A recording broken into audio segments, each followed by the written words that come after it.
যে national highway জম্পেহিল হয়ে মিজোরাম পৌঁছে যাবে, ত্রিপুরাতে এই সরকারই সেটা করেছে বন্ধু, তার আগে কোন সরকার করেনি। জনজাতি অঞ্চলে এডিসিতে ন্যাশনাল হাইওয়ে ঢুকবে কেউ কোনোদিন কল্পনা করেনি। একটা মাত্র ন্যাশনাল হাইওয়ে ছিল যেটা চুরাইবাড়ি থেকে আগরতলা যেত, এছাড়া কোনো বড় ন্যাশনাল হাইওয়ে ত্রিপুরাতে ছিল না। আজকাল তো আমি ন্যাশনাল হাইওয়ের জাল বচিয়ে দিয়েছি যে এডিসি এরিয়ার মধ্যে আগামী 3 বছরের মধ্যে প্রত্যেকটি ব্লক সেই ন্যাশনাল হাইওয়ের সঙ্গে চলে যাবে, সেই দিশাতে সরকার কাজ করছে। ঘরের ব্যবস্থা মোদি করবে, শৌচালয়ের ব্যবস্থা মোদি করবে, জলের ব্যবস্থা মোদি করবে, চাউলের ব্যবস্থা মোদি করবে, গ্যাসের চুলার ব্যবস্থা মোদি করবে, রাস্তার ব্যবস্থা মোদি করবে, হাইওয়ের ব্যবস্থা মোদি করবে, শিক্ষার ব্যবস্থা মোদি করবে, হায়ার এডুকেশন ব্যবস্থা মোদি করবে, রিয়াংদেরকে ডিসপ্লেস যারা ছিল তাদের স্থায়ী বাসস্থান মোদি করবে। তো অন্যরা কিসের জন্য বসে আছে? যারা বিরোধী পার্টি তাদেরকে আমি কথা, কোন কাজটা করেছে ত্রিপুরা রাজ্যের মধ্যে আজ পর্যন্ত? কোন কাজটা হয়েছে? যা হয়েছে মোদির কারণ হয়েছে। মোদি হয়তো মুমকিন হ্যাঁ ত্রিপুরাতে প্রমাণিত হয়েছে।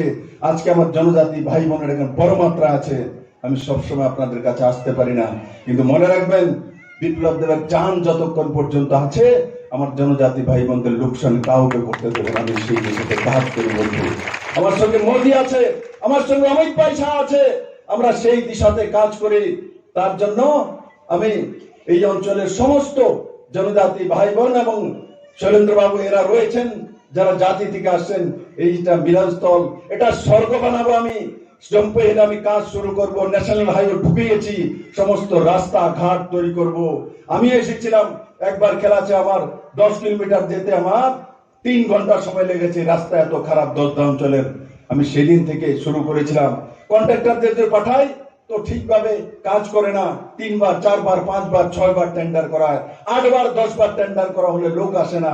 তারপর আমি বলেছি যে একসঙ্গে প্যাকেজ করে দিয়ে দাও, যদি ধর্মনগরের কাজ করতে পারে তো এখানে কোনো করতে পারবে না।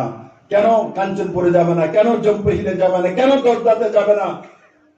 দশদার মানুষ যতদিন পর্যন্ত না উঠবে ততদিন পর্যন্ত ত্রিপুরা উঠতে পারবে না, মনে রাখবেন। স্বনির্ভর ত্রিপুরা বানাতে গেলে আগে দশদাকে, কাঞ্চনপুরকে, জম্পেহিলকে বানাতে হবে। মাননীয় প্রধানমন্ত্রী সেই দিশাতে কাজ করেন। তার জন্য আমি বারবার বলি, আমার সঙ্গে মোদি আছে তো কেউ ত্রিপুরাকে হারাতে পারবে না। বহুত হয়ে গেছে, ত্রিপুরাকে অনেক ব্ল্যাকমেলিং করেছে, অনেক বাহবা দিয়েছে, বহু মানুষে বহু কিছু বলেছে, কিন্তু আসলিয়তে কাজ যদি কেউ শুরু করেছে নরেন্দ্র ভাই মোদি করেছে।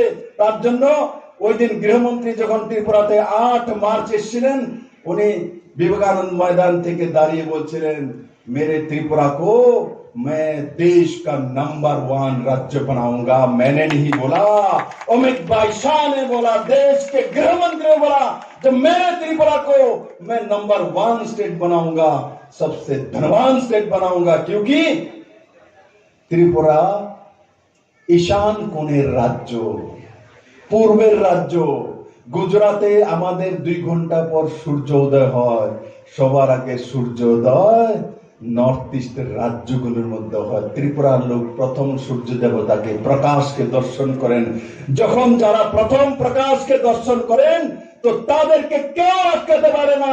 আগে কোন প্রধানমন্ত্রী নর্থ ইস্টের প্রতি ধ্যান দেয়নি, কিন্তু আজকে মাননীয় প্রধানমন্ত্রী নরেন্দ্র ভাই Modi new engine, Ashtalakshmi, act east, লোক ইস্ট, এই সব মোদি করে আজকে নর্থ ইস্ট বাসীকে একটি নয়া দিশা দিচ্ছে। বন্ধু আমি আশা করি এখানে এই রৌদ্রের মধ্যে, আমি তো ছায়া বসে আছি এখানে কিছু, কিন্তু আমার কষ্ট হয়, একটা লোক হিলছে না। দেখুন এখানে কত কষ্ট করে বসে আছে, আর লোক পয়সা দিয়ে তো এভাবে দাঁড় করাতে পারবে না।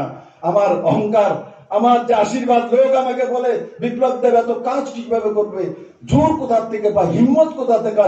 হিম্মত এই লোকগুলো আমাকে দেয়, আমার ত্রিপুরার সাধারণ মানুষ আমাকে হিম্মত দেয়। কারণ এই রোদ্রের মধ্যে যখন দাঁড়িয়ে থাকে তখন আমি হিম্মত পাই যে এরা আমাকে আশীর্বাদ করে, এরা আমাকে ভালোবাসে, তাদের জন্য আমি কাজ করব, তাদেরকে প্রতিষ্ঠিত করব, সেই দিশাতে আমি কাজ করি। আপনারা বড় মাত্রা এখানে এসছেন, তার জন্য আমি অনেক অনেক ধন্যবাদ জানাই।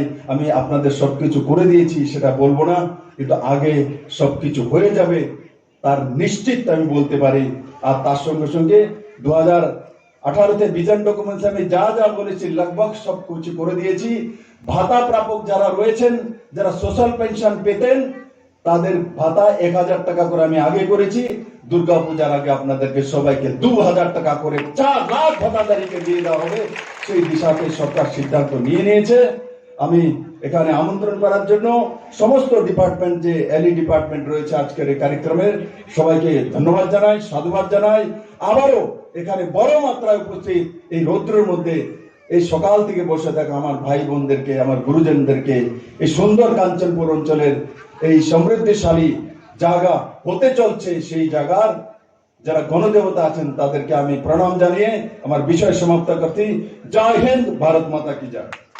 অসংখ্য অসংখ্য ধন্যবাদ মাননীয় মুখ্যমন্ত্রী শ্রদ্ধেয় শ্রী বিপ্লব